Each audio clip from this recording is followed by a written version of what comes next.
but we will not officially close down the conference process.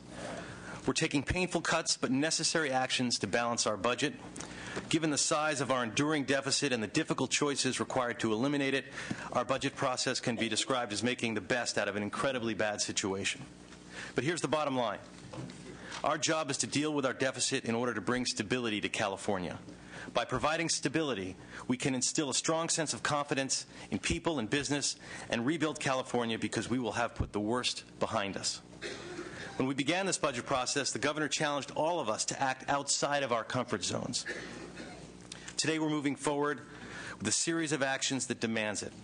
Over $12.6 billion in cuts, a reserve of over $1.1 billion, and $12 billion in revenue solutions, including the governor's proposed public safety realignment constitutional amendment.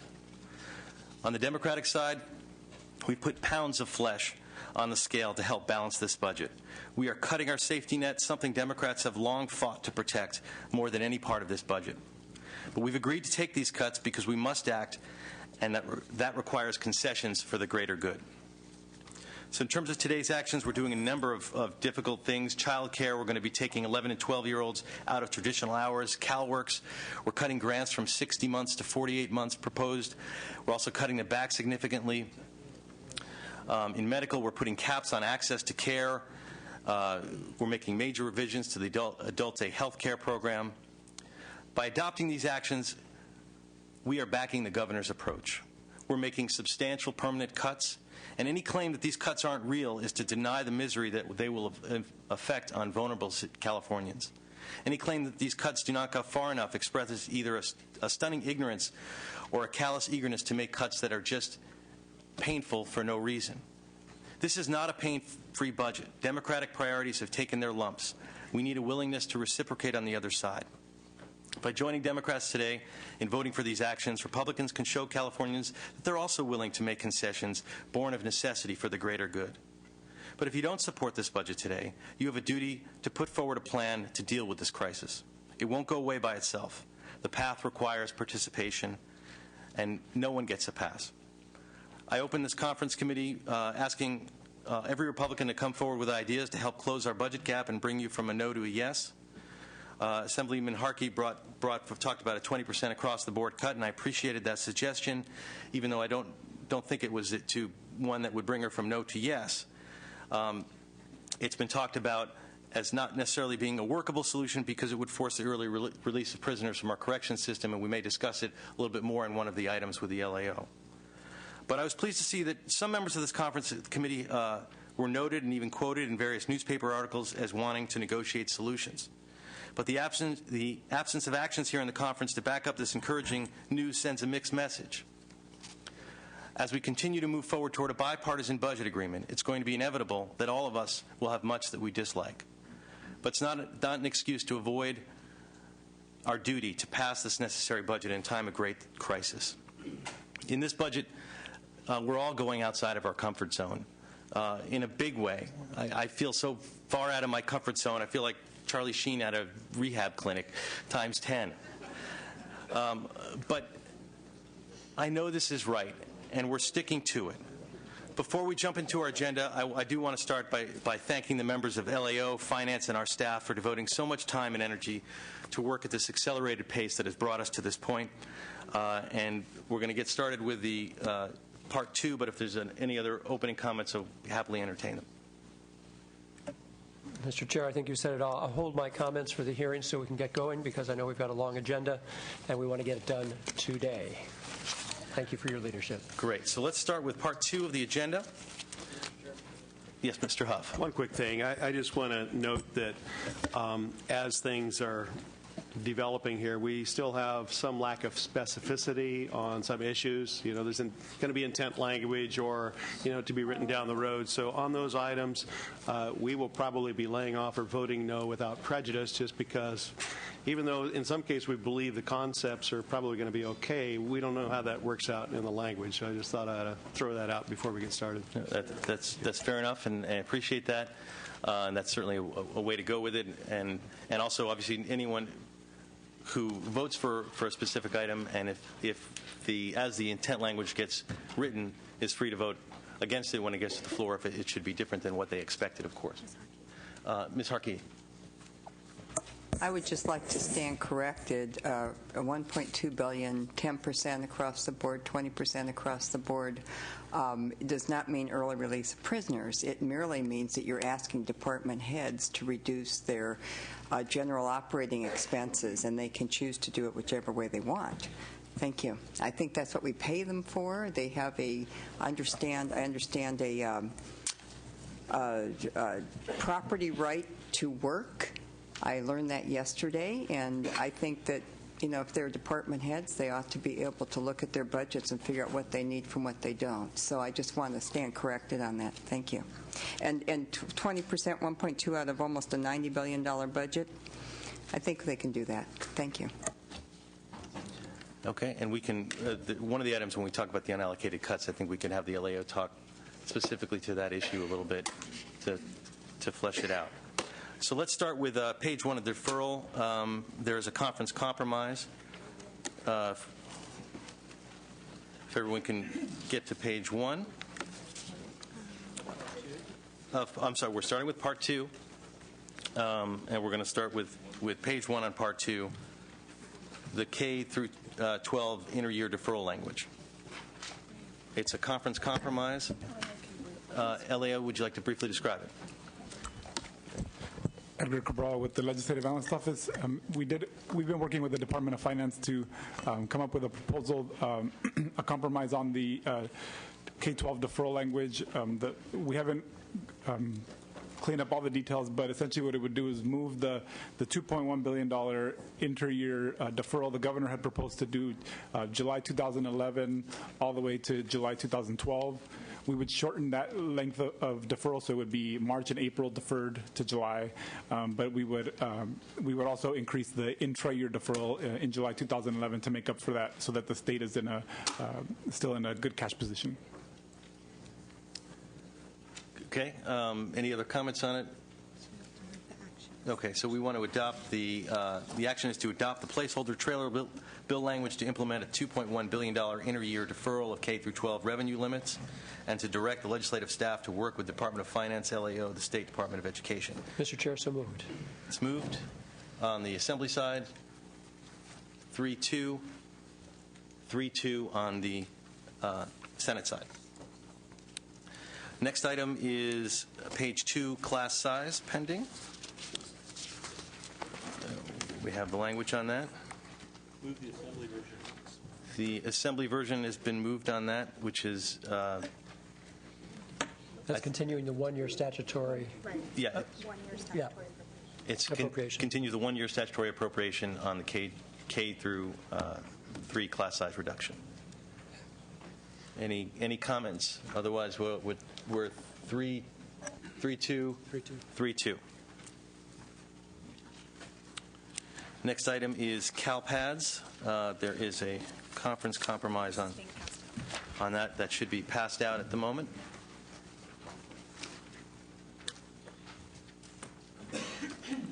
Leo? LAO, if you could walk us through the conference compromise while it's being passed out.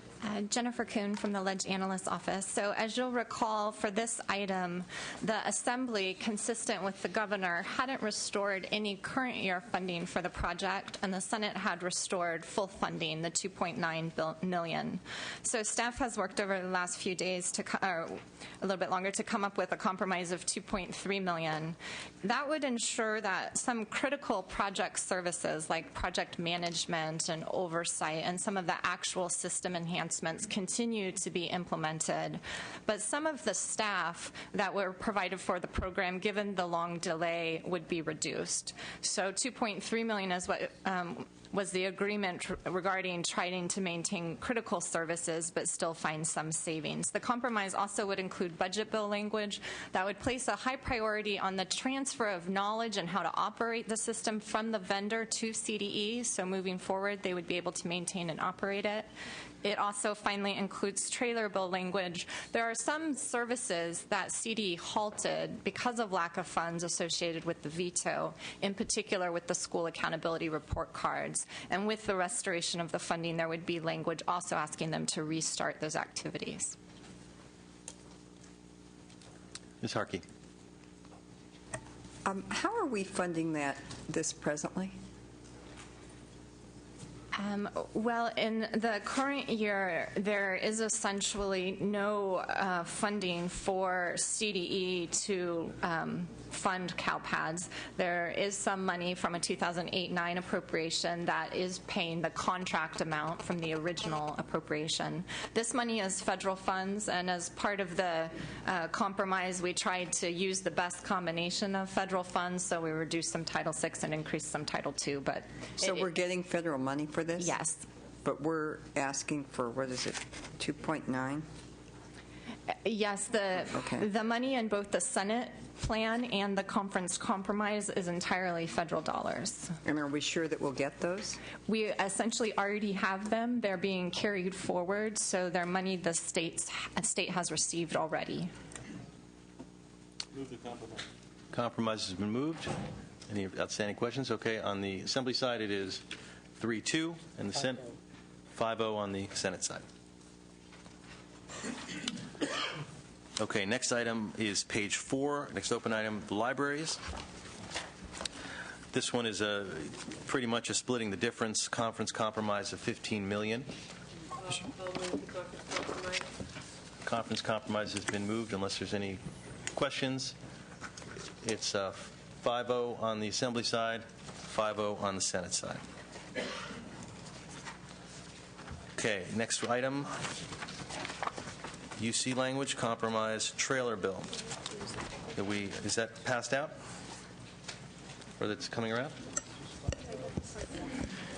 And Mr. Chair, while it's being passed out, I just wanted, for the record, that the administration would still like to work with your staff on refining that language, particularly to make sure that the stakeholder process that we've gone through the last couple of months ends up in the language to make sure that their concerns are at least considered by the universities. Great. Thank you for that. Any comments or questions? Are we prepared to move this? Okay. Move the item. 5-0 on the Assembly side, 5-0 on the Senate side. Oh.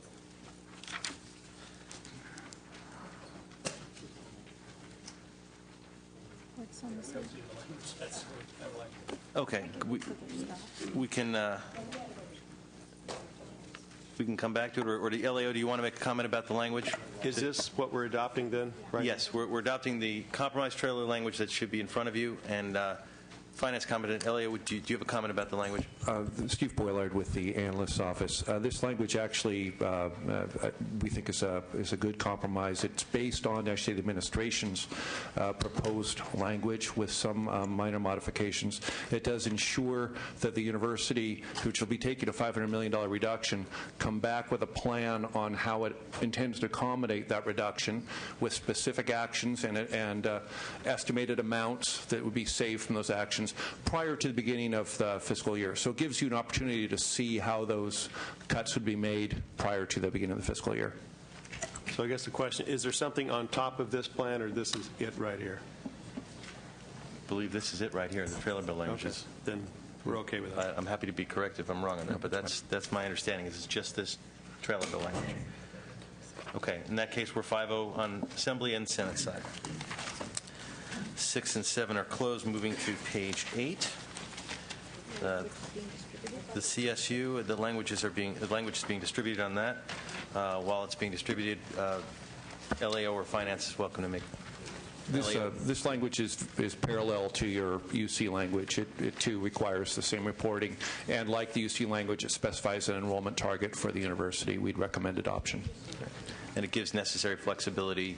It allows the university to decide how it's going to be allocating these reductions, but again, it allows you to see their plan prior to actual implementation. And same exact comment as the UC language. I move the compromise. The next one. Okay. Conference compromise has been moved. 5-0 on the Assembly side, 5-0 on the Senate side. Okay. Pages 9 through 12 are done. Page 13.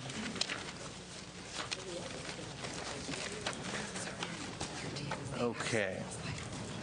This one's a little more complicated. We have some language being passed around.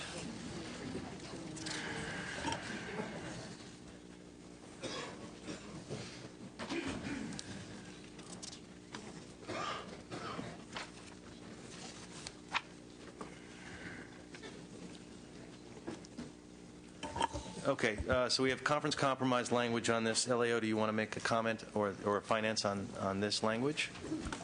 Judy Hyman with the Legislative Analyst's Office. The conference compromise is to apply a student default risk index in determining at which school student can use new Cal Grant awards. The goal of this is to limit the extent to which Cal Grant funding helps low-performing colleges, as measured by student defaults, get students into unsupportable levels of debt. The index uses two measures, the proportion of undergraduates who take out federal loans and the cohort default rate for federal loans. And together, these get at the likelihood of a student enrolling at a particular school and getting into trouble with debt. I can give you a couple of examples, if you'd like, about how this would work. The cohort. Yeah, I think we're. You're good. We're good. I think we've all talked about this, unless members, Sharkey. I'm confused. We just got this. Obviously, you guys have worked out the details, but it says the student default index falls below a certain threshold, and I don't know what the certain threshold is, and it's a little detailed, so I don't know how we can vote on it without understanding exactly what it is we're voting on.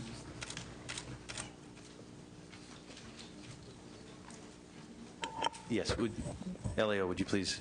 My understanding is that your staffs are working on identifying a level that incorporates a moderate level of number of students taking out federal debt and a moderate amount of default to find a measure that would protect students in this way. And I'm not sure that the final number has been finalized. Correct. Mr. Huff. Yeah, Mr. Chair, this is one of those issues where we're okay in concept, but in that we don't have the trailer bill language, we don't have the stuff that's fleshed out, we will vote no without prejudice until we see the language. Fair enough.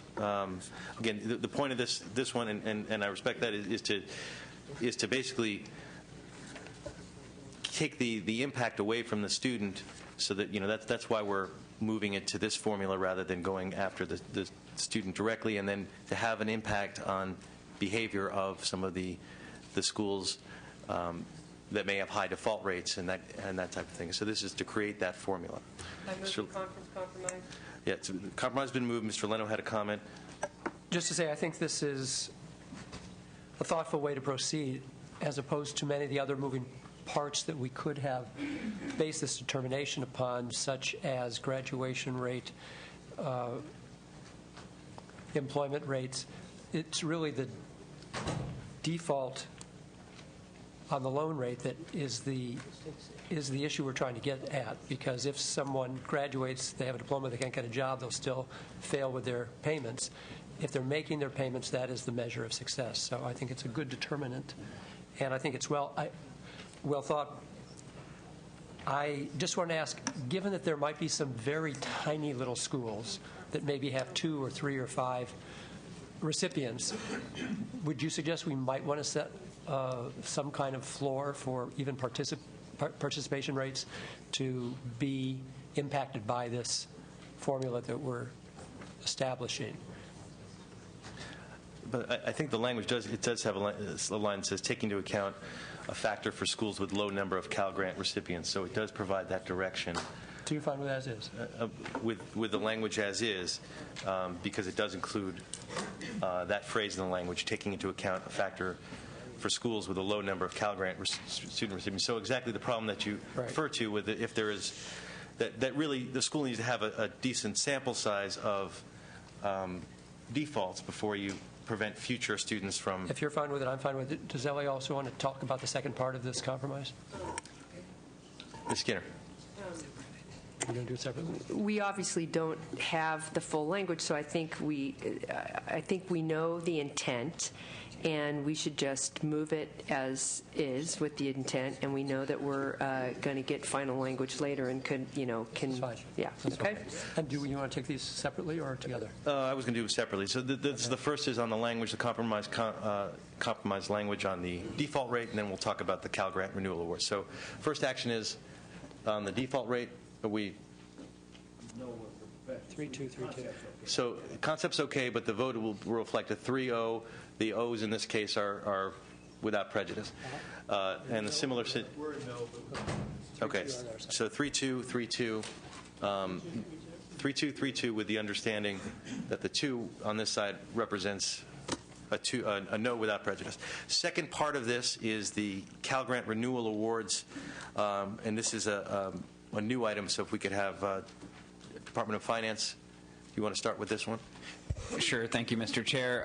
Basically, the issue is that under current practice, there's not an income verification for each year of renewal of a Cal Grant recipient. That basically the first year the person meets the income threshold, but then nobody ever goes back and checks if they continue to meet that income threshold. So the proposal would be to go ahead and do that income verification every year, and it's estimated to save about $100 million. And all other programs, federal grants, et cetera, are checked every year. So this is sort of a conformity measure in that regard? Yes. I mean, we would consider that this is conforming to existing policy that just hasn't been implemented. That when people talk about Cal Grant income thresholds, the assumption is always that people continue to meet those income thresholds. So I would move the conformity and the $100 million savings. Okay. Without any other comments or questions, that's been moved. On the Assembly side, we have... You okay with this? 5-0? 5-0-3-2. Yeah, we're the same thing without prejudice. We just don't have, everything worked out on it. Okay. Concept's fine. So it's 5-0-3-2 for that item. Next item is an errata 13.2. 13, am I missing one here? Okay, 13.1. No, 13.1 has been done, so it is 13.2. Moving straight to 13.2, modify the governor's physician service hard cap to be a soft cap at 7 visits. Maybe we'll start with finance on this one. John Wunderlich with the Department of Finance. Under this revised proposal, it would be a soft cap where physicians would have to self-certify that the treatment meets certain medical necessity criteria.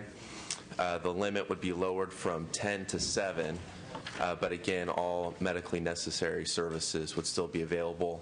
We've estimated, based on the department's experience with the pharmacy soft cap that's currently in law, that approximately 15% of visits would no longer be eligible for reimbursement from the program.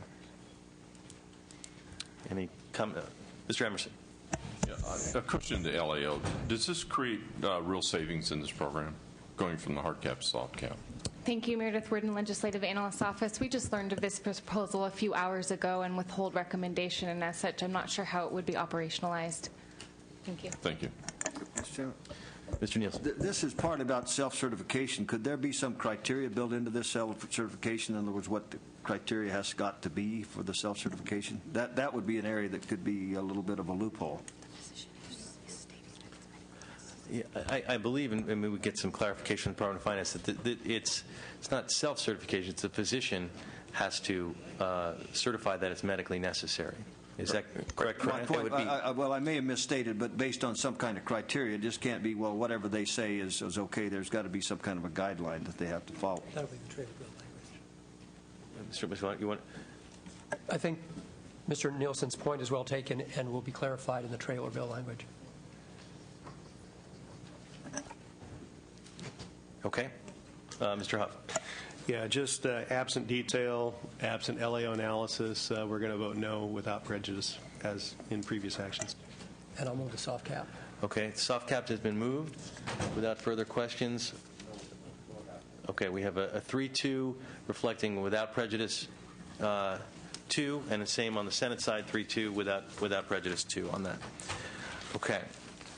Next item is 15.1. 13, did I skip 13.3? 13.3. Sorry, 13.3. This is the technical adjustment to the 10% provider rate reduction. Finance? You largely just summarized it. It's just going back over our numbers. An additional $31 million should have been scored from a proposal you've already adopted. Yeah, I mean, this is just, it seems to me this is sort of purely a technical scoring fix. But if there's any questions or comments on this one? Move the savings. Mr. Emerson. Yeah, question to the LAO. Did we have a cut in this program last year on the IHSS? I mean, yeah, in the provider rates, I'm sorry. At this point, I'm not able to recall off the top of my head, and I can certainly get back to you. So this is a 10% provider rate cut at this point? I believe so, and this is an action that I think was already taken, and this is a technical adjustment. All right. Thank you.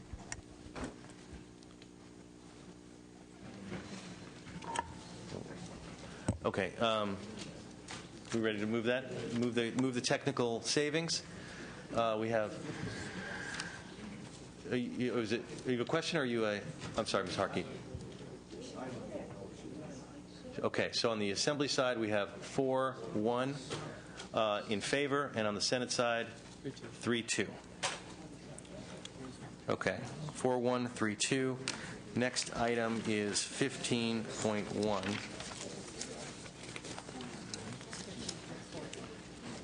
What's that?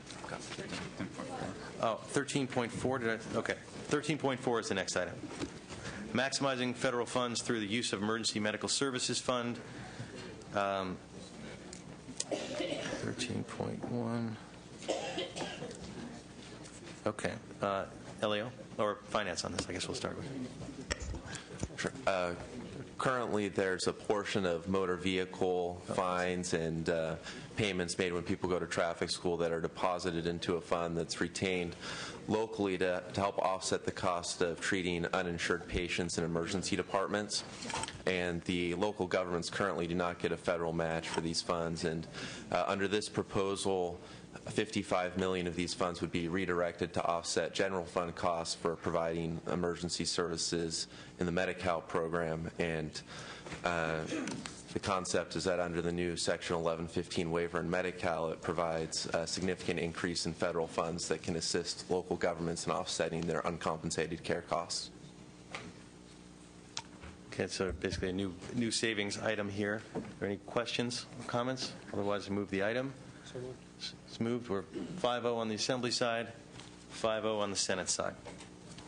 Okay. Next item gives me a lot of heartburn. This is to adopt the $50 million in savings, an additional $50 million in savings on this item. And 14.1. I have 15.1 as the next item. There is 14. 14.1. It's not on my sheet here. Let me, excuse me one second. Okay. Why is it not? Okay, let's move to 14.1. Conforming action, delete the state support and shift special fund to backfill general fund support and Medi-Cal. Finance? John Doyle, Department of Finance. As the agenda correctly notes, these funds are available. They're not funding positions or contracts at the moment, and they are available for use as a match for Medi-Cal. Let's do two of them together.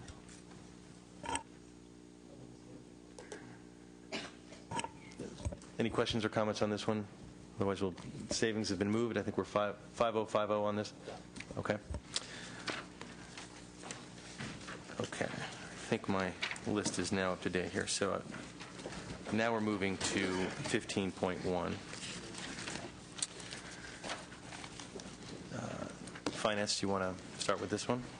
Sure. The proposal here is to take an additional $50 million out of the Department of Developmental Services, moving closer towards the governor's budget. Our proposal would be to take $39 million from the purchase of services adjustment, as well as the 2.7 related to a capital outlay project, and the $8 million for the prevention program. We don't believe the $15 million on the agenda as listed is achievable. So again, our proposal to you would be $39 million and the 2.7 and the 8. I'm sorry, repeat that again, what your proposal is? Our proposal is basically the first, third, and fourth bullets on the agenda page, but cross out 24 and put a 39. First, third. Mr. Lamb? Yeah. Go ahead. Thank you, Mr. Chair. Mr. Cohen, I'm going to disagree with you on this for a couple of reasons, and I think many of my colleagues will agree with me that first of all, it's the administration's proposal to cut even $50 million deeper into developmental services, which has taken significant cuts not only in many recent years, but again this year as well. So given that, I think that the division of that $50 million, as noted in the 4 bullets, is fair, is reasonable, and keeps it as far out of the community as possible.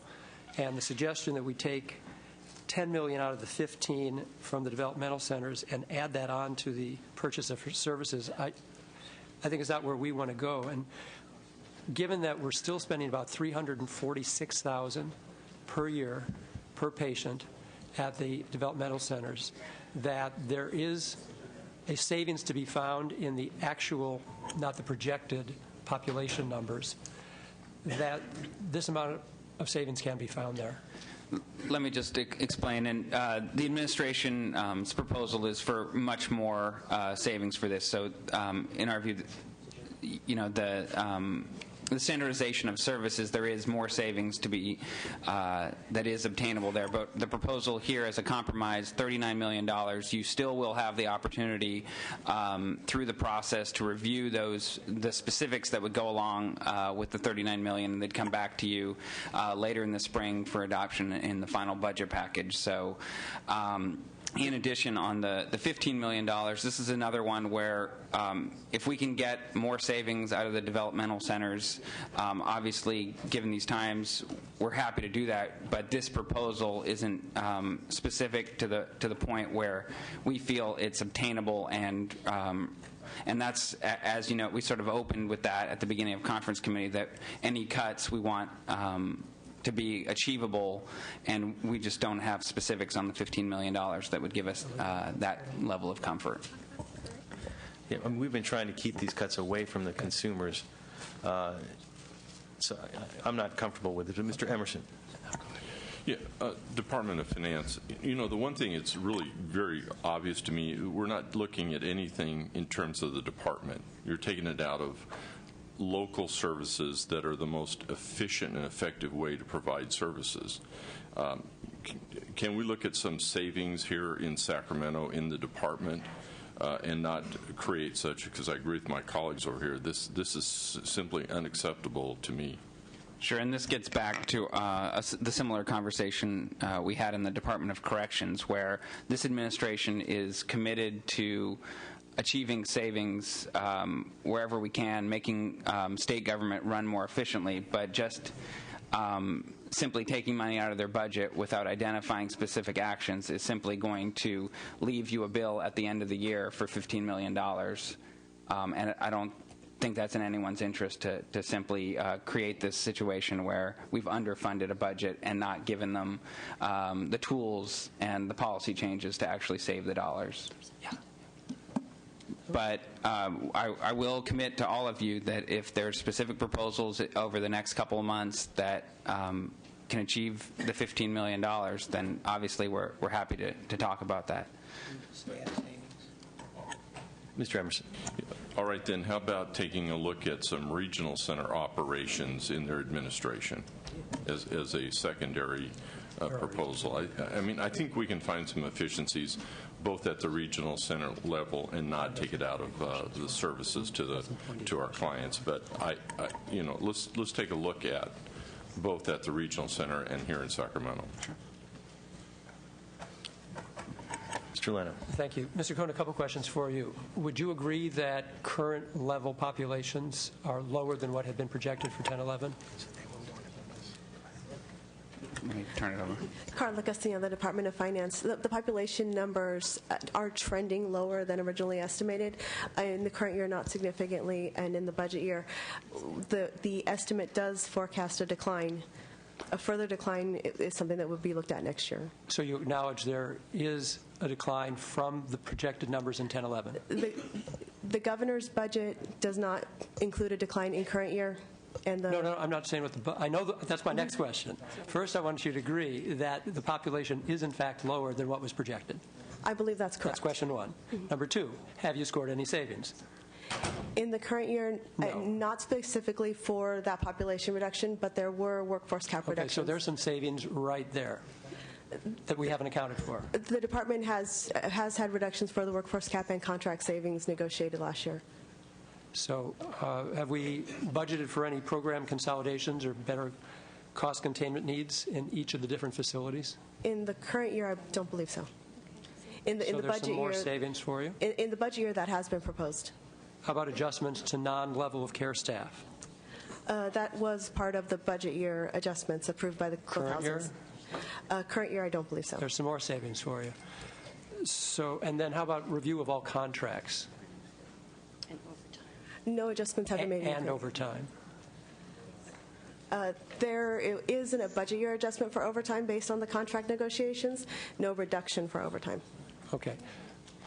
Mr. Cohn, I think that there is every reason to believe that we can hit that number. And again, with Dr. Emerson had brought up administrative costs at regional centers. We've already cut into there and imposed an even deeper reduction for them. Cost of services have taken hits. I think this is only fair, and so Mr. Lowenthal has already moved it. I would support it. So keeping the numbers as on the errata. Keeping the numbers as is on the errata. Yeah. $4 million reduction. To be clear, you're talking about $24 million in the purchase of service, $8 million in the prevention, $15 million from developmental centers, and $2.7 from outlay project at Sonoma Developmental Center. So that's.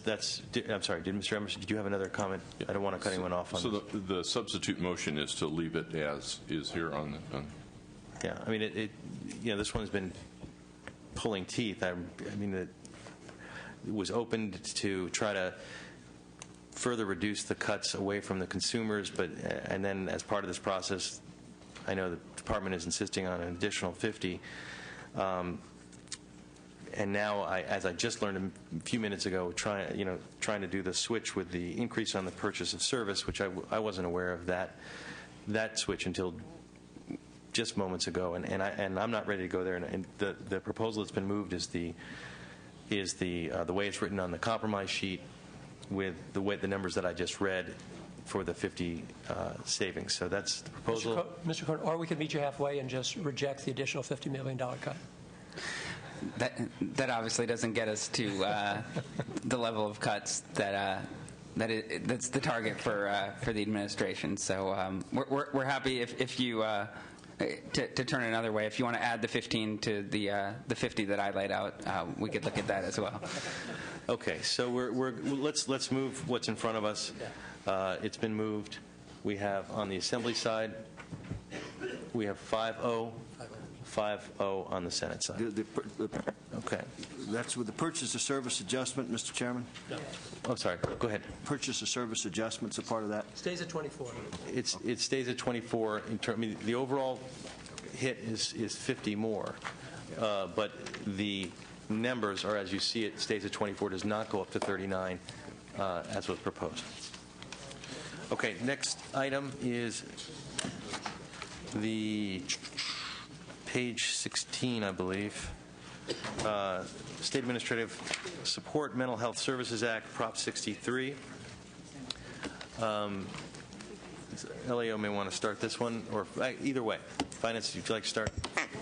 Actually, this one we closed as a compromise on the 25th. Okay. Yeah, this one, you're right. This one has been closed. There's a few things here. Okay, so the next item then I believe that's open is page 18, which is the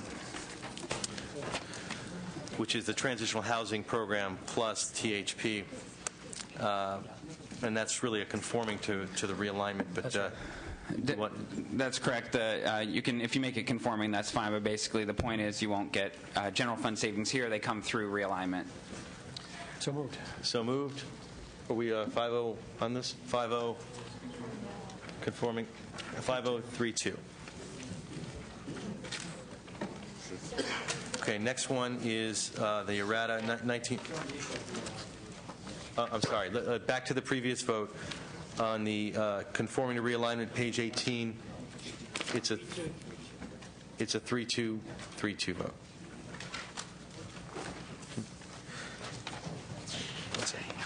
Next one is the CalSTRS item, Department of Finance. I move the conference. Mr. Bloomfield.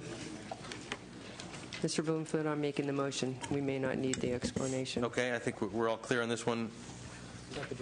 5-0, 5-0. Okay. Next one, Science Center. We're talking about adopting budget bill language in lieu of trailer billing. Say 4-5 and leave the roll open for Ms. Harkey. Okay. Well, I didn't realize Ms. Harkey was out of the room. We're 4-0 on the previous item. It's 4-0 with a Ms. Harkey can add on if she desires, and 5-0 on the Senate. Next item is the 19.2 Science Center. The proposal is to adopt budget bill language in lieu of the trailer bill language. I move budget bill language in view of trailer bill. It's fairly straightforward. Is there any questions or comments? 3-2 or 3-1, 3-2 with Ms. Harkey can add on. Okay, next item is 21, which is the Brown Act Assembly version. We just decided this is basically not eliminating the Assembly version, right? Okay. So the Assembly version. I move the Assembly version. Has been moved. Mr. Chairman? Yes, Mr. Leno. Just wanted to confirm with Finance that this is being taken care of in the realignment.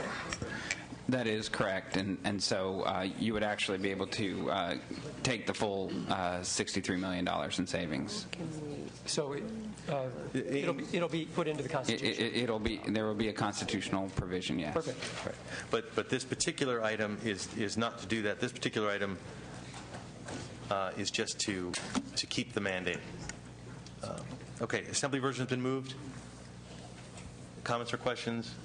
We're on the Assembly side, 3-1-5-0.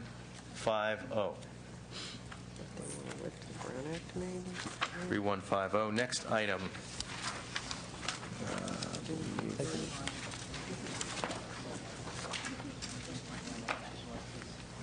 Okay, clarifying on page 19.1. It was no, that was 19.2. Was this? I made the motion, and I explicitly said it. You can listen to the tapes. Just to clarify, 19.2 was to adopt the budget bill language in lieu of trailer bill language. Correct. So what I stated. That's stated, restated, and it's doubly certain. Okay. Next item. Let me see here. I want to get to the things we want to discuss. It's the Department of Veterans Affairs, page 22. Right. Sheet's a little off here. Okay. I got to go backwards. Department of 22, Department of Veterans Affairs. I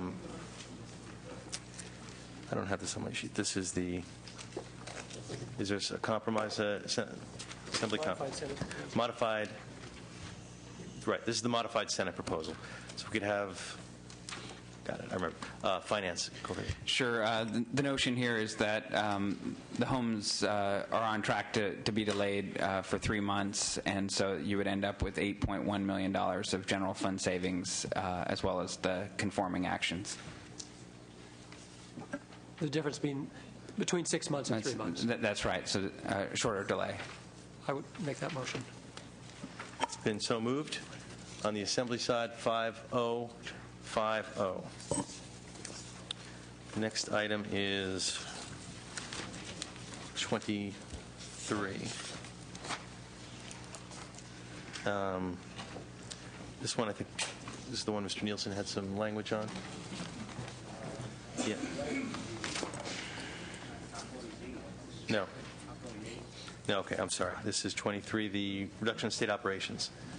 Okay, additional contract savings. Department of Finance. Sure. I understand there's interest in going to $250 million, and we will do everything we can to reach that target for you. Okay. Mr. Huff. Yes, I'd like to ask the LAO, is this real? Can we score this savings? Erica Lee with the Legislative Analyst Office. After discussions with Finance, I think we would have some concern about whether or not we can score an additional 50 above the 200. And I think this was going to be a budget that we were going to put together without, smoke and mirrors, with real solutions. This is not, I mean, if we can score it, that's wonderful. But when you have a very tenuous support at best from Finance and LAO saying it's problematic, we can't support this one. Chairman. Ms. Skinner. As you know from this, the Senate had originally wanted $275,000. The Assembly had originally wanted $300,000. But in the discussions with staff, that's where it wasn't just a compromise. There was, now LAO says no, but there was the reason it was reduced to $250 because that was the feeling that is what could be achieved. Now, ironically, this is maybe it's not comparable to a 20% across the board, but this is the exact type of state operations cut that my colleagues on the other side of the aisle, primarily Assemblymember Harkey, has been sort of trying to put forward. And so if we, in fact, think that our departments can, through efficiency improvements and such, reduce some of their expenditures, this seems very reasonable. It may not be 20%, but for us to say we can't score 250, then it's like we're agreeing that we can't even get to a 2 or 3% reduction. So I feel like this is a very reasonable expectation to get the costs down, and I'm going to move the $250,000 or $50 million. Excuse me. One last comment. Mr. Huff. Yeah, we're all about trying to create efficiencies. That's why I've backed and co-authored performance-based budgeting. But the reality is, last year, 16% is what we actually collected when we were trying to get a $129 million. So there is such a thing as scoring efficiencies, as you're trying to do here, and the reality of enacting that. I believe we need to put mechanism in place so we can. We don't have that. So I think it's overly optimistic, and it's going to create yet another hole when we're trying to score this when it's unachievable. Maybe it is achievable. Surprise us, because I'm sure there's other areas where we've been optimistic as well, and this will help backfill then if we can actually create these savings here. Yeah, I mean, my hope on this is that it's going to be actually a modest thing, and we're going to score a lot more. I'm sure we all hope that. And one of the ways toward that, and I'll put a plug in for, on the Assembly side, we're starting a new subcommittee, Sub 6, which is to go after, really try to get performance-based budgeting as part of the culture around here. And we're starting to have hearings where we're bringing each agency forward, asking them not just what is their program levels, but saying, what are your deliverables? What are you really, what is your mission? What are you delivering? And then throughout the year, we're going to be holding them accountable to that and saying, how are you meeting those deliverables? And I'm hopeful that process of asking that question and getting people to redefine how they think about their own governing roles will help produce a lot of savings. It's something I think there's pretty widespread agreement across the aisle and across in both houses that that's the direction that we need to go. And this, to me, is a good incentive to make us do that. Mr. Leno. I just want to point out, I think, Senator Huff, the figures you're referring to were specifically IT projects. But this proposal is not only just IT, but also departmental consolidations, operation efficiencies, and reducing contracts. And I think just through this past week or two's process, if you've noticed how much additional savings the staff has found just in scouring the books, there's an extra $50 million to be found. I think we should set our bar higher rather than lower. Make the goal, we'll get there. I think these are real numbers. Okay, it's been moved. And we have 5-0 on the Assembly side, and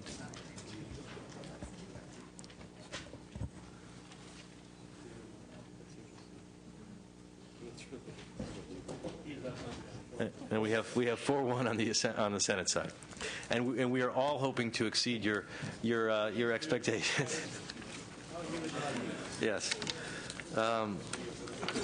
Next item is page 26. Next open item is page 26. And this is to do with the judicial branch, the public contract code trailer bill language. Mr. Chairman? Yes, Mr. On Nielsen. that corrections item, did we work out some language that I'd suggested about the Department of Corrections and Mental Health being able to shift and go to the State Claims Board? I believe that's the item coming up. Oh, we're going to do corrections right after this, and I think we have a sheet on your suggested language. Okay. We're back on page 26, the public contracting language. The proposal is to adopt the conference compromise. Not as much as we wanted, frankly, but it's a conference compromise. Finance.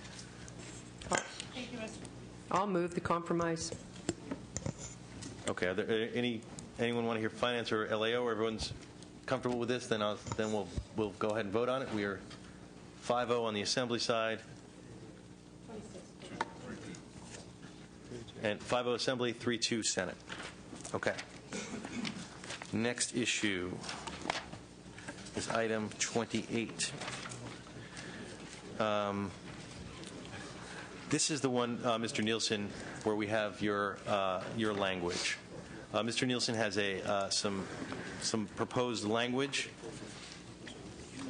which we're talking about adopting, about the public safety corrections. It's on.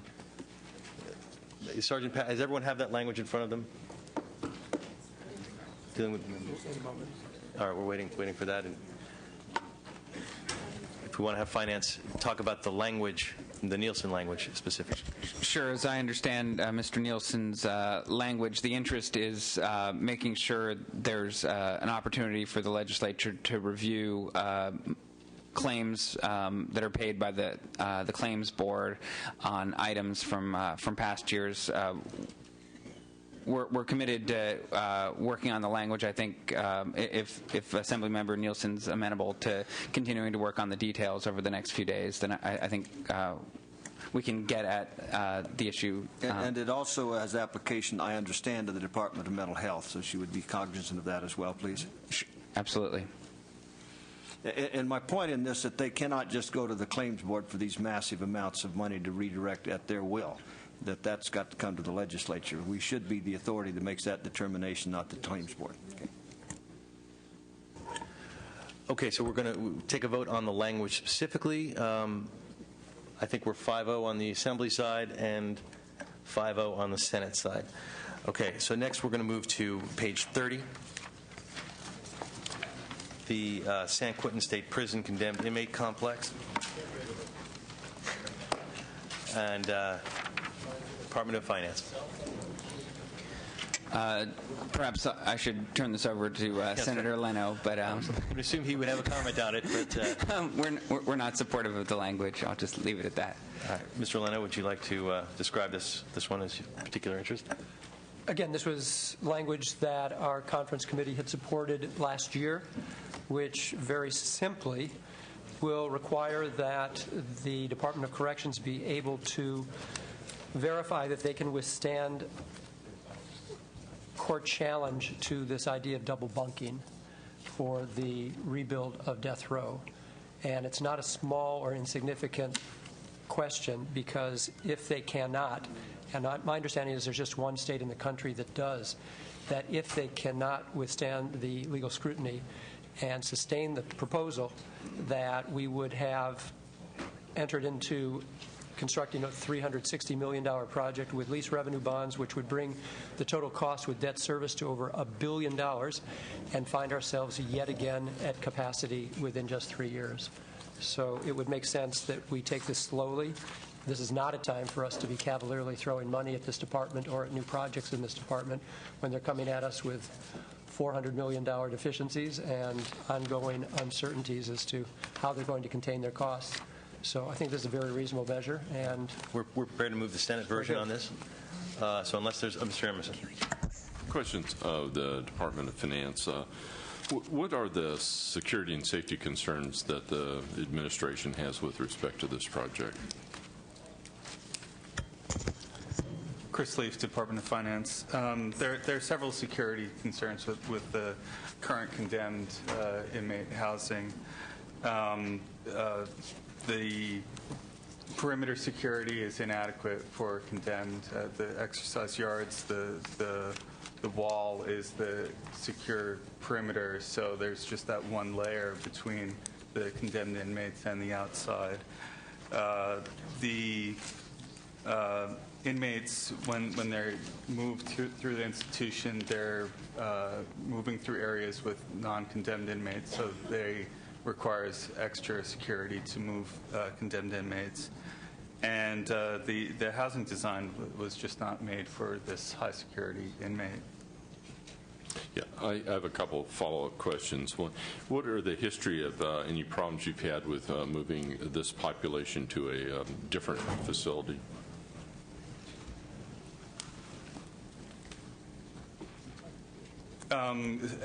State law requires the condemned inmates to be housed at San Quentin. Okay. And what would be the cost of halting this project, since there's some contracts at this point, I believe? There would be, if the project were terminated, there are about $20 million of interim loans that have been taken on the project that would need to be repaid, and that would be a hit to the general fund.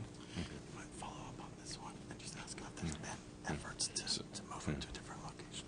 Yeah, has there been any efforts to create some statutory changes so that San Quentin wouldn't be the only facility for condemned inmates? I'm not intimately familiar with the history on those efforts, but I understand there have been efforts in the past that were not successful. Okay. Thank you very much. Mr. Leno. Just to follow up, I agree with you, Dr. Emerson. At this point, this is good money after bad, and I think before we throw any more at it, we might want to just step back a little, get some certainty that the project's going to deliver as it promises before it moves forward. And it also begs the question, and this would be worthy of serious policy consideration, as to why must we, at exceedingly great cost, separate out our condemned inmates. There are other murderers who are mixed with other general populations in maximum security prisons. Some are given life, some are given death. Why do we have to even consider separating them out? So that's for another day. But again, we should actually answer that question before we go down $1 billion path. Yeah, my question was, we've already signed some contracts and we're going to lose $20 million. I thought your spin was a little different, but I understand, and thank you. The item has been moved. No further questions. We have 3-2 on the Assembly side and 3-2 on the Senate side. That closes that section. We're going to move now to the major issues packet. Excuse me. Ms. Harkey, yes. May I add on? Oh, yes, yeah, absolutely. We can add on at the end, but do you want to add on to which items? We'll do it right now. Page 21. What? Page 21. Okay. I'm a no. 21, Ms. Harkey, record as a no. 19.2, no. On 19.2, record Ms. Harkey as a no. And 19.1, a yes. And 19.1, record Harkey as a no? Is that correct? As a yes. As a yes. And then I'd like to change a vote on 26 to a no. and changing on 26 to a no. No. Okay, we're going to Thank you. move on to major items. We'll still have time if you need to make a change. We'll keep the roll open at the end as well for add-ons. Okay, moving to the next section on the major issues packet. We'll start on page 2. Finance will have some work to do here in the discussion. The public safety realignment, the proposals to adopt the governor's constitutional provision and placeholder trailer bill language. Department of Finance. Thank you, Mr. Chair. You talked in detail earlier in the week about the governor's realignment package. We think it's a major step forward in terms of getting government back closer to the people and eliminating duplication between the state and local levels, and we ask for your support. Are there any questions or comments from the members? Mr. Leno. I would agree with you, Mr. Crone. It is a good proposal, and I think it's one that the voters will find very intriguing and hopefully supportive. Just to make note that should they not be, that we will have to revisit a number of components, specifically DJJ among them. If the voters aren't supportive of our proposal, we're going to be revisiting every aspect of just about every department. So, absolutely. And I'm going to move this. The key to this one for me is that the implementation language is going to be developed in legislation over the course of this year.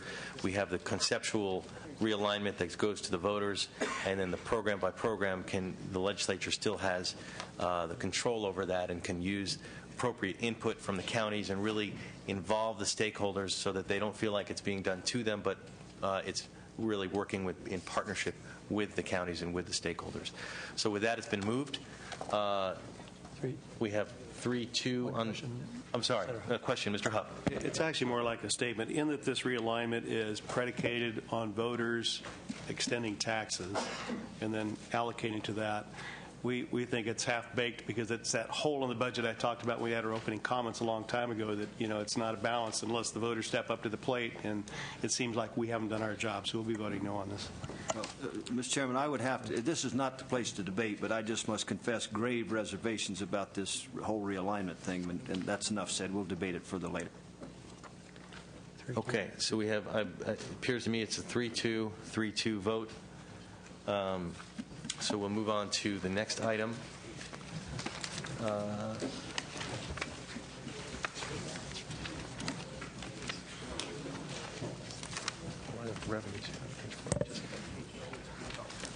Okay, which is page 7. Okay, next item is page 7, redevelopment.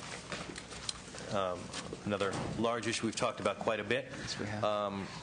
We're talking about one motion here that would adopt the governor's proposal to eliminate redevelopment agencies, adopt placeholder trailer bill language to allow local jurisdictions to address transitional issues through financing flexibilities and other strategies, and third, begin the legislative discussion to establish local successor entities for redevelopment agencies, including a continuation of affordable housing programs.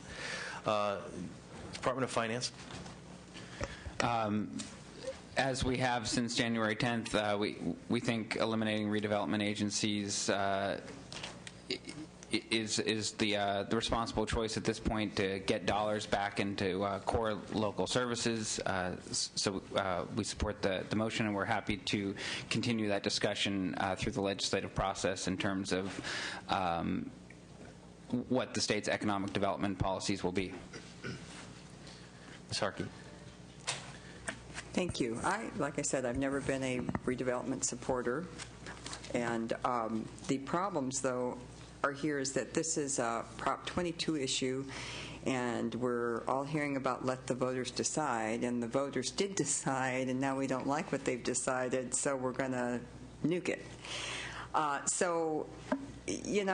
I think it's let the voters decide until they decide right is what I'm hearing, and so I'm a little disappointed with this for that reason. I'm also a little bit unsure of what the successor agencies will be, if they will be dealing with the eminent domain issues that are the reasons that my side of the aisle generally doesn't support a lot of these programs.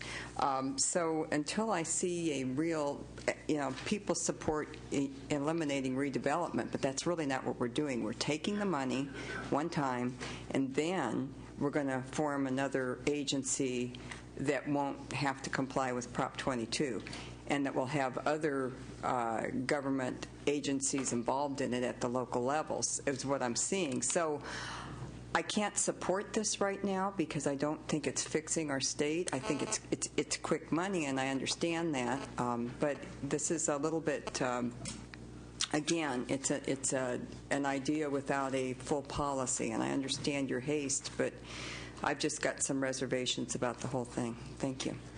Sure, if I could just on the legal question, just to touch on that again as we have in previous, that the voters have basically set rules up for redevelopment, presuming that they exist. If we eliminate redevelopment agencies, those constitutional provisions do not affect the state's ability to take this action.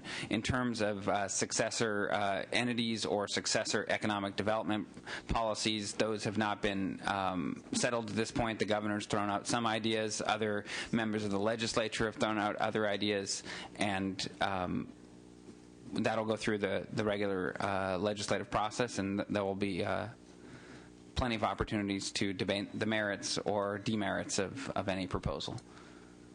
Except the money will be gone, right?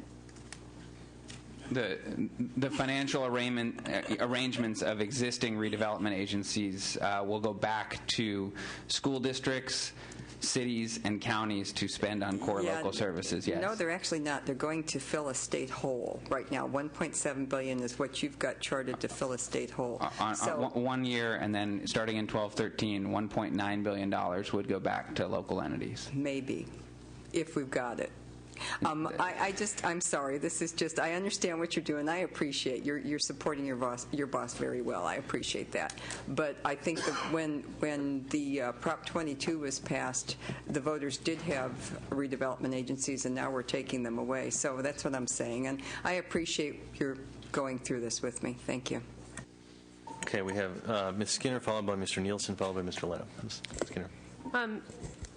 How will this action affect the ERAF vote that, when we, in the budget action of, I don't remember if it was 9, 10, or 10, 11, we took the ERAF funds away, or we at least had them pay back, and now jurisdictions, I think there's one payment left, if I remember. So would this waive that remaining payment, or? No, the finances of redevelopment agencies would change basically July 1st. So there is $350 million built into the budget from a prior budget agreement that would take place in a couple months here at the end of the fiscal year. So the scoring on the future, the ERAF funds are part of the funds that we're scoring in the $1.7 billion, aren't they? No, the $1.7 billion is coming from future tax increments. So the 2011-12 revenues that otherwise would go to redevelopment agencies is benefiting the state general fund through paying for county and Medi-Cal programs. But no, the existing obligations for the current year would continue, the $350 million, and we're not. The legislation doesn't affect the receipt of those funds from. By redevelopment agencies. They would still get their 2010-11, the current year's tax increment. Well, for me, we've taken already many votes that have been very, very difficult. The $50 million additional in cuts to our developmental services was a vote that is going to cause me some loss of sleep.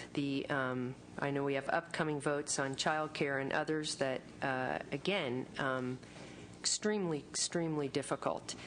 And this is not on the subject, but I have to express a little disappointment with my colleagues, not asking so much to support a tax extension, but the lack of willingness to vote to allow the public to, because if we, again, while it's based on realignment, we know that if we're not allowed, or rather, if we are not able to bring in some additional revenue, then we are looking at finding another $12 billion in cuts.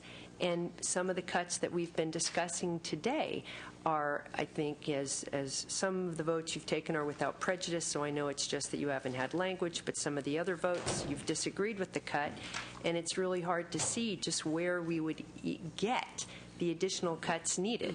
But now to the specific on redevelopment, you know, I have many jurisdictions in my district, as does everyone here, who have redevelopment agencies.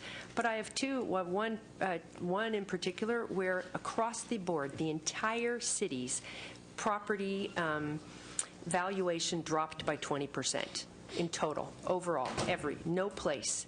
So, in other words, there was no parcel in the entire city, in this particular city, that did not drop in valuation by a minimum of 20%.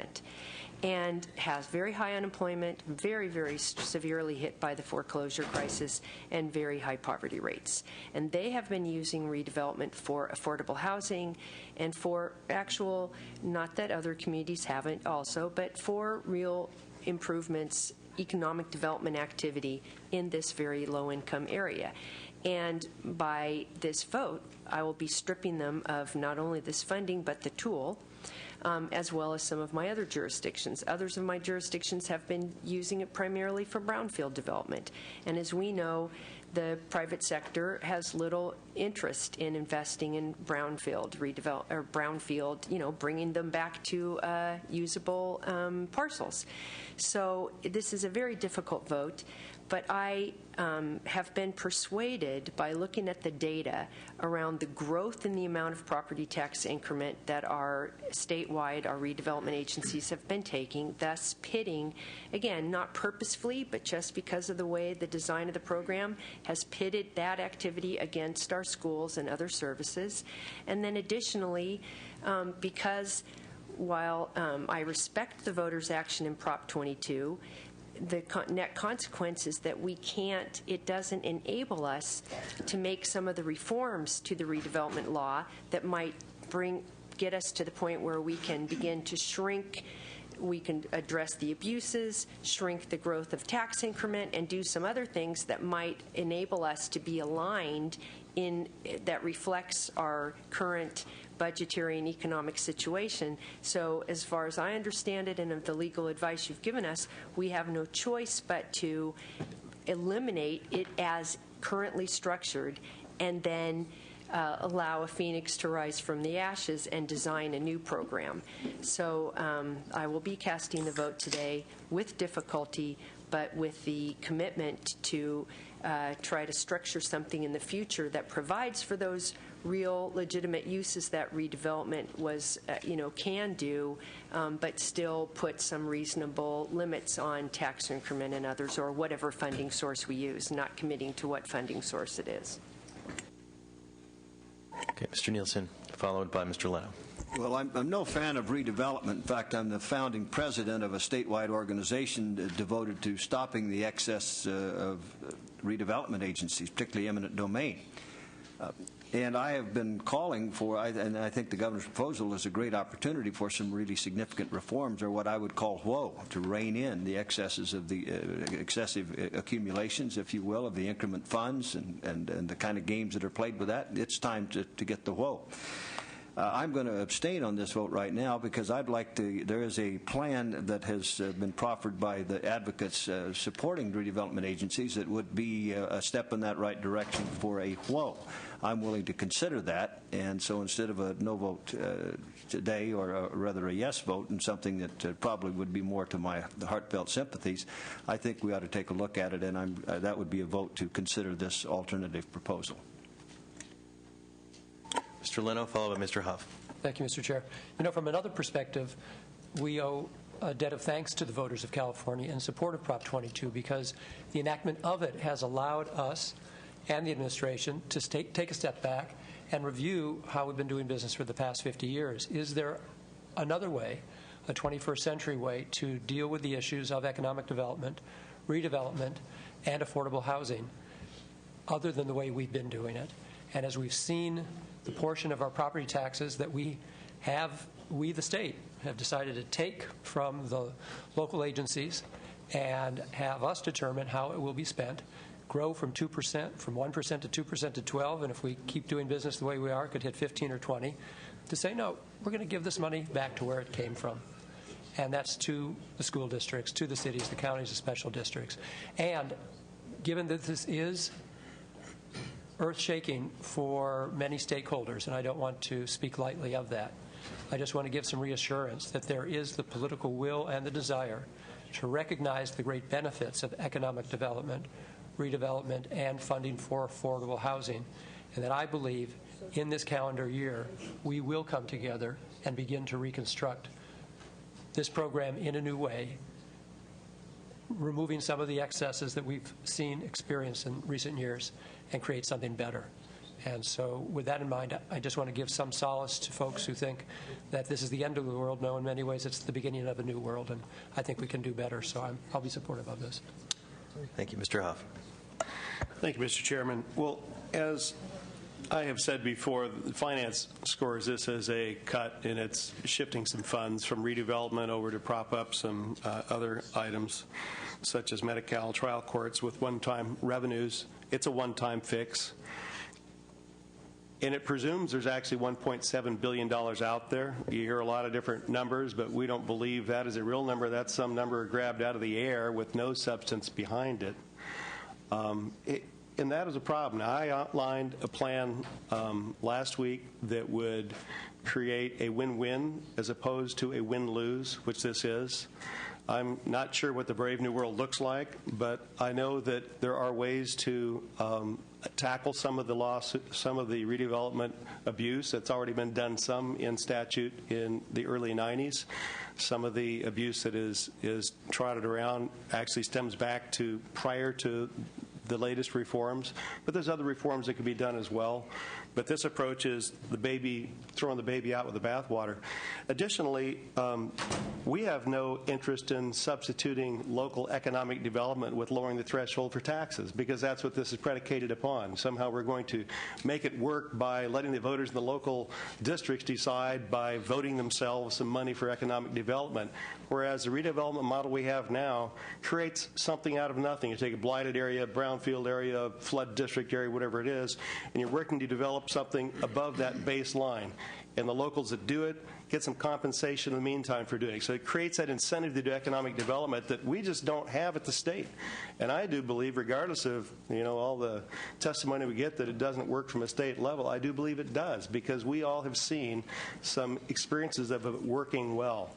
And so going back to the premise that this does not work. Well, let me state also, we don't have yet Ledge Council opinion on Prop 2258, because you recall the way around the Prop 22, or the way to work with it, was to make it voluntary. The agencies would opt into this alternate plan that I outlined, and that in doing so, that it wouldn't violate us taking from them against their will. Clearly, it would be their will. We do have a legal opinion that says that's okay. It's not Ledge Council opinion. We're still waiting for that. But I would actually offer an alternate motion, and I would like to move that we score the 1.7 in real money, and we're willing to do that, but omit the governor's language, which does away with redevelopment agencies. Let us write the language that keeps this a little bit alive for us to work and figure it out. And if we can't get the language to everybody's satisfaction, then, it doesn't take anything back from what you're trying to do today. Mr. Lowenthal. Well, I think this is a very positive discussion, because I'm going to follow up on what Assemblymember Skinner said, and also Senator Huff, that this is a very difficult one. We all support economic development for local governments. We see this as a vital way. But But we've also very concerned about the tremendous rise, the growth in property tax that's been diverted. When redevelopment was first established, it never assumed that it would be, besides corrections, the fastest growing part of state government really has been the growth in property tax and the diversion. And I also think that what has happened is that a lot of good suggestions are beginning to come forward now about what would rise, whether it's things that I think Senator Huff has already mentioned last week that might potentially rise. I think that the next couple of months, just as we have will be just as we're doing with realignment. I think also with we're going to do the same thing with redevelopment. I think it's, while we will vote a difficult vote, and I hope that that vote we follow through and we close out much of the conference work today. I think that much of our work on redevelopment is just beginning, and whatever follows. And I would hope that by July we would have or June we would have something that we can live with that really promotes well-being in local communities, economic development, but does not constantly force the state to backfill, which we're doing, and something that we can no longer afford to do. So everybody, there is no easy answer. What we're trying to do is to get to a win-win situation, and I agree we're not there. I think this is an important step. I will be supporting it. It's been moved. Technically, there's been alternative moved. I think we first vote that. I'm going to recommend a no on the alternative. The motion is on Mr. Huff's alternative as the first vote, and I think it's a 2-3, 2-3. And now it's a vote on the underlying motion, which is the governor's proposal with the language, and I believe that's 3-2, 3-2. Okay. Next issue is the major issues, page 8.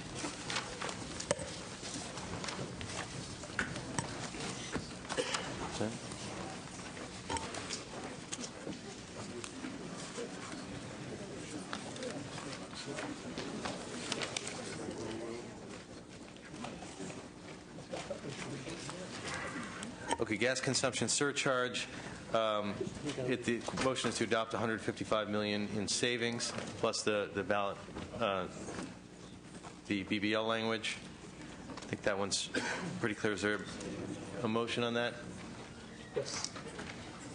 Okay, that's moved. Seconded. No comments or questions on that. We're 3-2 or 3-1, 3-2. Mr. Nielsen will add on when he gets back. Next item is the placeholder. The next item is the fire protection permanent funding. Oh, I'm sorry. Off-highway vehicle trust fund. It's the next one? No. Oh no, we're not doing it, of course. We closed. We to clarify, we closed number 2 out earlier, and I believe we're on number 3, which is. I would move the compromise, so we transfer $10 million, half coming from the local assistance and half from the state operations. Okay. Compromise is moved in second. Seeing no comments or questions, is it 3-1 on the Assembly side, 3-2 on the Senate side? Next item is page 10, the child care development. Okay, as part of this child care package, which is being passed out, we'll also be adopting and including the approval of the Senate's refundable tax credit proposal, where we only affect the refundable portion is only affected. Okay. Good. Finance. Do you want to summarize it? You want to describe that? Sarah Swan, Department of Finance. So the compromise package that has been provided by the staff consists of programmatic reductions of $500 million. And then in addition, the use of one-time funds to offset ongoing costs for child care programs. And it also assumes that $110 million or $110.5 million in additional Prop 98 funding, which will offset some of the child care reductions. Okay, there's the compromise package as you described it. Are we ready to move the compromise? Okay. We have 3-2 on the compromise package, 3-2 on the compromise package. Moving, next item is errata. I'm sorry. Question, Mr. Lennon. Right. I just want to clarify that in that motion we just passed, that it includes the refundable tax credit. Yeah, I think I made that clear at the beginning. Okay. But it is reiterated, restated, and on the record. Yep. Next item, 10.1, the errata sheet. Thank you. Oh, it's, yeah. The CalWorks compromise.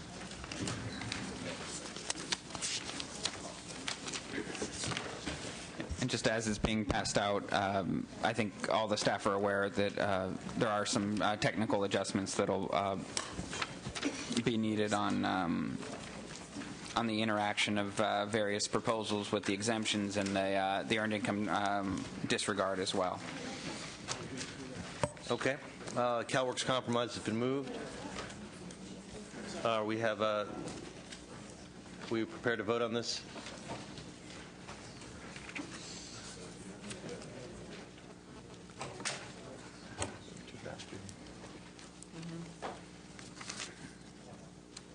CalWorks compromise, do I have a 5-0 or 5-0 on the Assembly side, and the Senate side is figuring that out?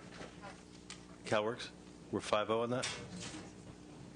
Yeah, I think that's what I thought. Okay, so we're 5-0, 5-0 on the CalWorks adjustment. Next issue, major issue 12, Prop 98, LEO to quickly present that package.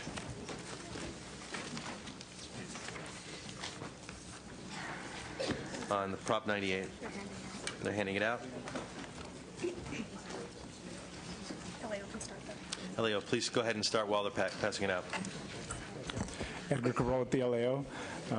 The conference compromise package would provide for 10-11 provide $49.7 billion, just like the governor's proposal. In 2011-12, it would provide $110 million more than the governor, and that's associated with some $260 million in additional revenues that were adopted in conference. In general, the major differences on the K-12 side is first, they adopt the Senate version related to mandates, funding at $90 million. They restore $56 million in funding to the Economic Impact Aid Program. That's the Assembly, was what the Assembly adopted. There is no reduction to the Charter School Facility Grant Program. And then the larger issue that you might not have seen yet is related to basic aid districts. This proposal would make a reduction. It's an 8.9% reduction to basic aid districts, commensurate or comparable to the reduction that school districts have taken over the past few years from budget reductions. Those have been scored as $80 million in savings in this package. I'll move the conference compromise. It's the Prop 98 package. I'll move it. The Prop 98 package has been moved, including the new language. Mr. Lennon. For LAO, I just wanted to confirm, because I know this got a little confusing, that we're just restoring one-time reduction to basic aid districts. This is not in any way additional cut for basic aids. It's a continuation of the fair share compromise that was worked out a couple years ago. Right. The budget currently does not have reductions for them in 10-11 and 11-12. This would have reductions for them. Thank you.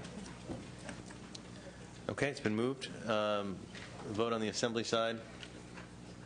5-0 on that, or no?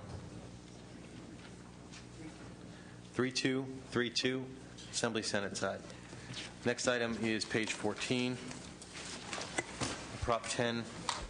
I'll move compromise. The Prop 10 compromised with the comment that I know that on the Assembly side we would have far preferred to have taken more of the funding from the state program versus the county programs, but we understand there may not be as much reserve there, and also this is something the Finance and Governor's Office and staff have talked over a great deal, and so with reluctance I make that motion, and just a comment that I don't understand how my colleagues on the other side of the aisle can balance this budget if they can't support cuts.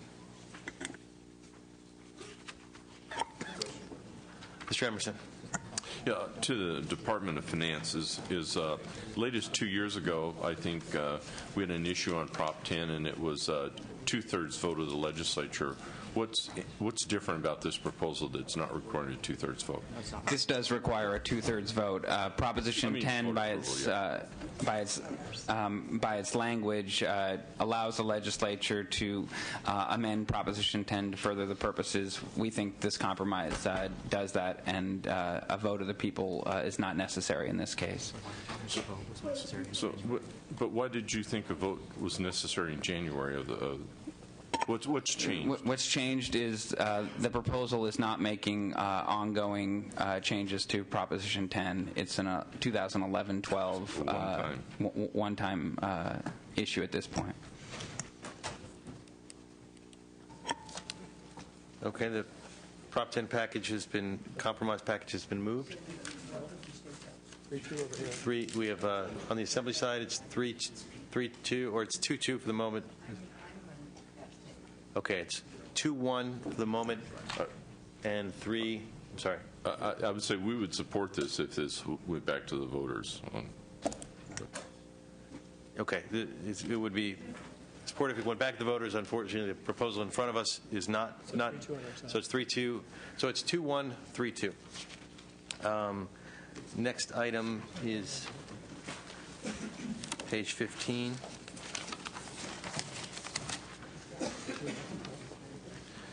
The IHSS compromise language. We have a conference compromise. Department of Finance? Sure. The notion here is to score the same amount of savings that the governor has proposed, $468 million, with placeholder trailer bill language. Okay. Mr. Huff? Yeah, for somebody to answer, how are we going to achieve this amount of savings? Anybody? Finance? You got a comment, or Elio? At this point, there are a number of new ideas that have been put on the table, and by the time this gets to the floor, we'll have specifics for you. But we've put out a number of proposals. The two houses have put out a number of proposals, and in totality, we're confident that we can get to the target. Elio, do you have that same confidence? Thank you, Thank you, Ginny Bello with the Legislative Analyst's Office. We actually are just seeing this for the first time right now. It looks like they're scoring $128.4 million in place of what the Senate had adopted as the domestic and related care services reduction. At this time, we can't really provide an opinion on the proposal. Okay. Thank you. And that presents a problem for us. I'm trying to support this as well. Or again, it's pretty much a moving target, and we're not sure what it is, nor do we know whether you can even score this.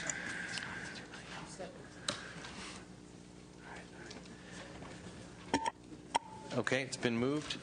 The vote on the, I'm sorry, Ms. Harkey, go ahead.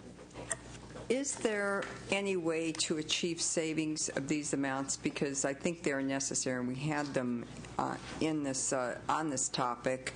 There are other items that were rejected, but could we have alternate somehow worked out sometimes between now and before we get to the floor, that if in fact these are not achievable, that we have other savings of equal value that are achievable?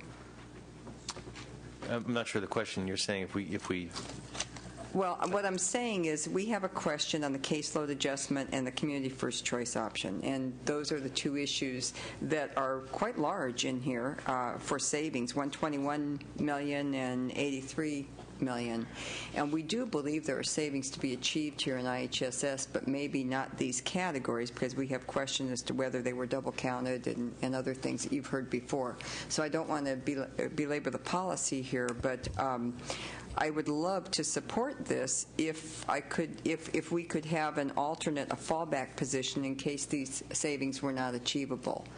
And maybe some language drawn up that if in fact this wasn't achievable, we would be doing something else. Well, certainly between now and the floor vote, we can work with the Department of Finance to work through those numbers, and if necessary, if we find out it's clearly unachievable, we could make the adjustment prior to the vote. Okay, thank you. Okay, so the action is on the package. The Assembly is it 3-2, or are you 3-2 and 3-2 on the Senate side? Okay. Let me say yes, my final concern is it could potentially, in the communication with the disrespect of all the negotiations, put our care compromise at risk. Okay. Keeping $85 million on all right. Page 17, adult day health, the proposed compromise on adult day health care. No, if we have multi-purpose senior services program first. That one's prior to that. Okay. Correct. And on. Why is it not? Oh, the MSSP. This was the. Yeah. So, Mr. Chair, this we are. The Senate version is a $5 million cut. It seems like it's a rather, given the increased cuts we've now made to CalWORKS, to childcare, to a number of other programs, that I'm having a hard time seeing the need to cut this $5 million, especially since we know that this program is the program that definitely prevents people from going into nursing home. So while we might debate as to whether all adult day health care does, certainly MSSP does. And if any of the people served by MSSP are then put in nursing homes, we will incur a great deal of cost. So I wonder if we can avoid this cut at this moment, given our adoption of the other cuts, and if we can't avoid it, if we could at least get it down to $2.5 million. Well, there's two motions on the table. Who put the first motion? Ms. Skinner made the motion to move with the Assembly position of a zero cut. Well, how about I'll make the motion that it's if Finance can get it to a zero in terms of the balancing of it, that it would be zero. Otherwise, it would be 2.5. So the motion would be no higher than 2.5. Okay, we're talking about 2.5. That's a splitting of the difference max. That's the motion on the table. Mr. Maloney, comment? Sure. It is, without a doubt, splitting the difference between the Assembly motion, budget committee decision, and the Senate budget committee decision. The component we're leaving out is the administration. So the administration was at a full cut of $19 million. You were sustaining the entire $19 million. We were cutting back by $5 million. And I would just, in a perfect world, I'm with you. I'd want to go with no cut. But I would see this in the context of not only MSSP, but also adult day health care, and I know we're about to get to that. But I want to be respectful that the administration has come a significant ways on that.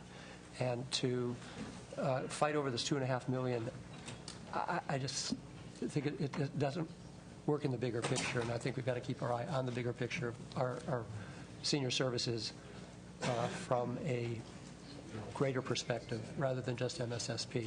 So if we're looking at compromise, again, administration could have argued we're at 19, the Assembly's at 0, how about we compromise at 15? They're willing to come to us to 5, just cut 5. I'm not trying to be disrespectful to the administration. I'm trying to prevent us from increasing costs by virtue of a cut that almost appears to be budget dust. Okay. Why don't we move to the next item, and we'll come right back to this one in a minute. The next item is adult day health care.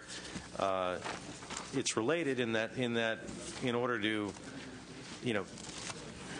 when we're transitioning people out of adult day health care, which is we're required to do under the Olmstead Act, they need somewhere to go. MSSP is certainly a place where they can go, so there is a nexus and a logic for keeping the MSSP number at the higher number. So this is a very different proposal. We've been very clear on the Assembly side. We do, and a lot of us here across both sides have been clear. We don't want to eliminate. We understand the importance of adult day health care that it provides in people's lives. Again, we have some of the legal issues with if you want to make a certain number of reforms. We were able to land with the administration on a dollar value, but legally it's very difficult to make those reforms. And so the proposal that's coming before us today is sort of saying is a commitment to the adult day health care program, as I understand it, but in a new form so that we avoid the legal questions, but landing on the dollar value, which is the sort of splitting the difference dollar value.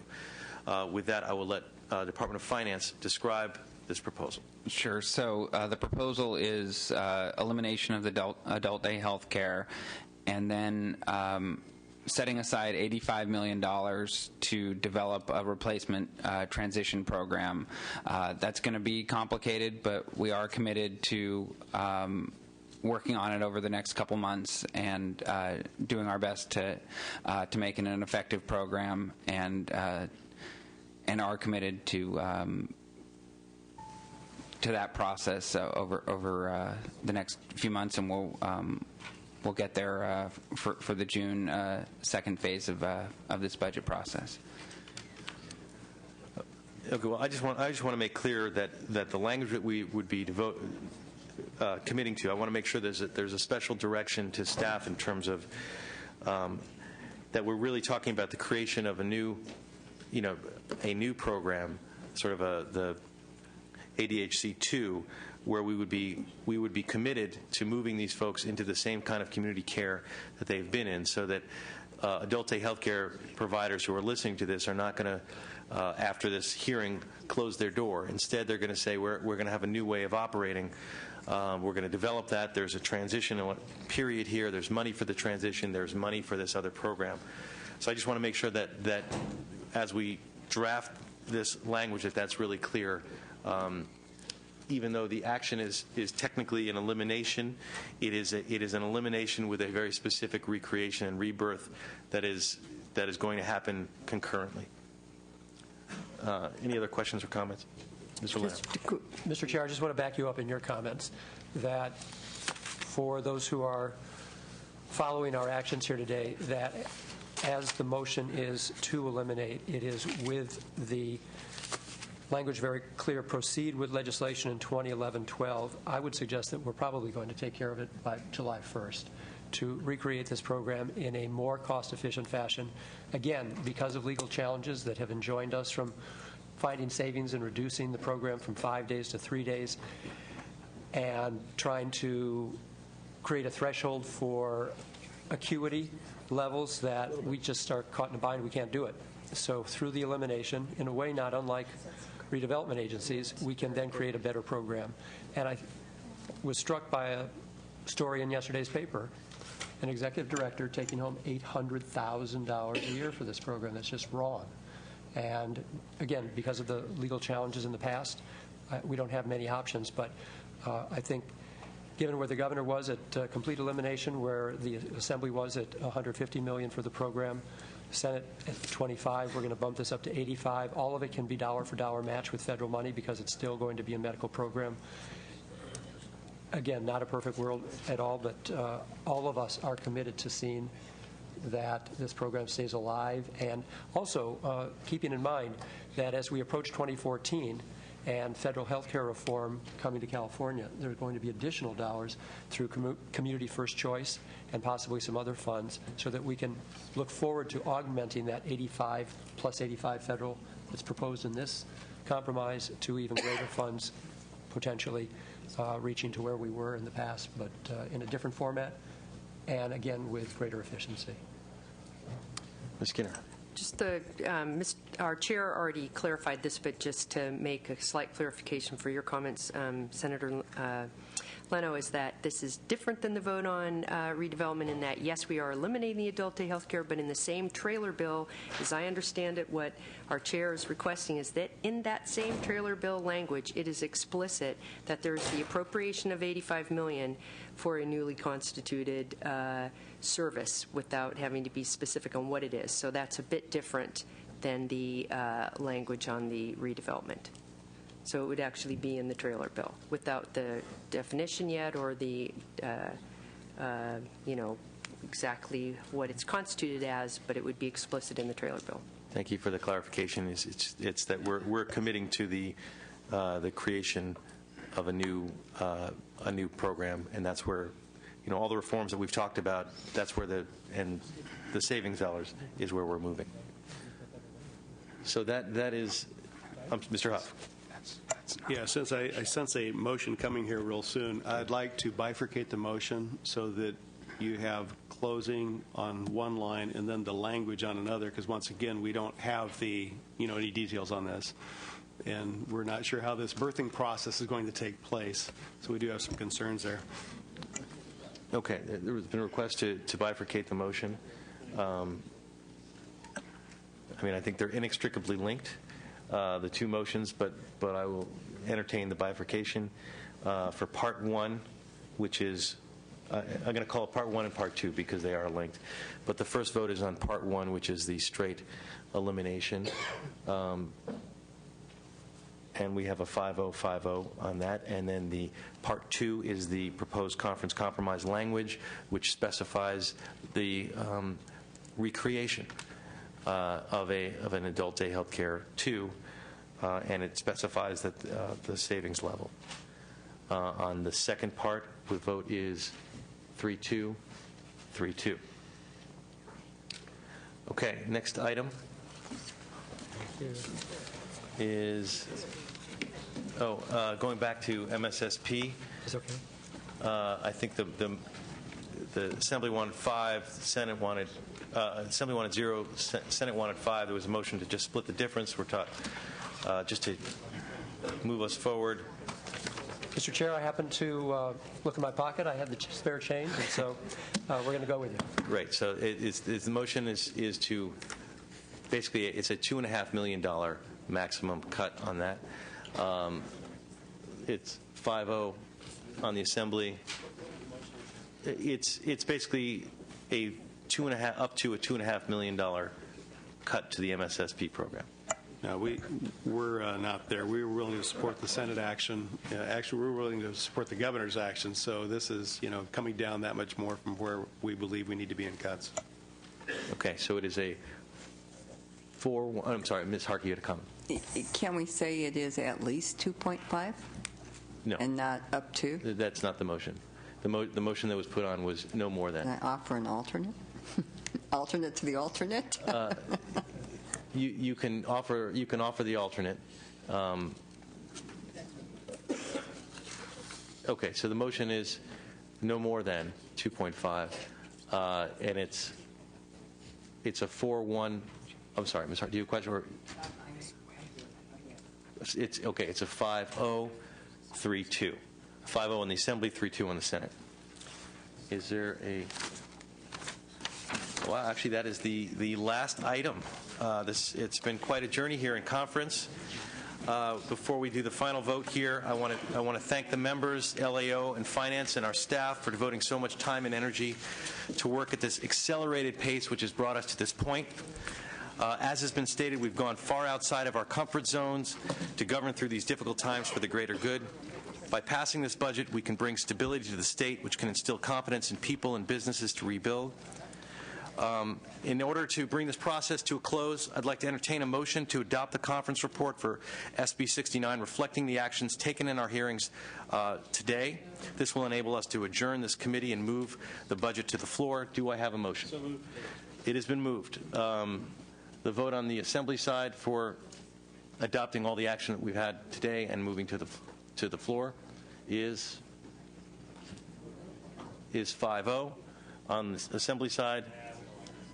Okay. All right, 3-2, and 3-2 on the Assembly side. So, I'm sorry. It is 5-0 on the Assembly side, 3-2 on the Senate side. I'm confused. Are we adopting the votes that were taken, or are we adopting the whole report? We're adopting the conference report for SB 69, and it reflects all the actions that we've taken in the hearings today. Okay, so we're no. So you Thank know. Okay. Correction? Absolutely. So the final vote on this is 3-2, 3-2, to be clear. Mr. Leno had a comment? Yes, thank you, Mr. Chair. Just want to thank all of our colleagues for your focus and attention, and for some recognition that a process that often takes many, many, many weeks after months and months of deliberation, we have moved quite quickly and with true determination to meet the goals set by the governor when he introduced his budget on January, 9th or 10th. And unfortunately, given the severity of a crisis, as it was said then and is true now, California is going to look a little bit differently by the time we get through this budget season. We're going to have to do business quite differently than we have in the past. I want to thank also our staff who, through their great and vast knowledge of all of these subject matters and their attention to detail, have been able to come up with literally hundreds of millions of dollars for us to be able to mitigate some of the pain that would have occurred as the original budget was introduced. And also to congratulate you on your maiden voyage in chairing this conference committee. You've done a great job. Thank you very much. It's been a Herculean effort on all of our parts, all the members, all the staff, and all the stakeholders who've just really dug in to make this work. So I thank you all for that. Ms. Harkey, you had a comment. I have one more question for DOF. I asked at the beginning of the session that we would have some answers, and now once we've gotten to the end of this conference committee, I still would like to know what the actual budget reductions are, one-time and permanent, the split of those. What are the fund shifts? What's the internal borrowing? What has been deferred? What is outside borrowing anticipated? And what are the amounts that may be legally challenged or are not likely to happen? If I could have that maybe by Monday, Tuesday? Sure. We had shared with your staff the questions of the Assembly and Senate versions coming in, and once we get the system shut down, we're happy to work on some estimates of those things for you. Thank you very much. Again, thank you, everybody. We are adjourned until we get to a budget vote. Thank you.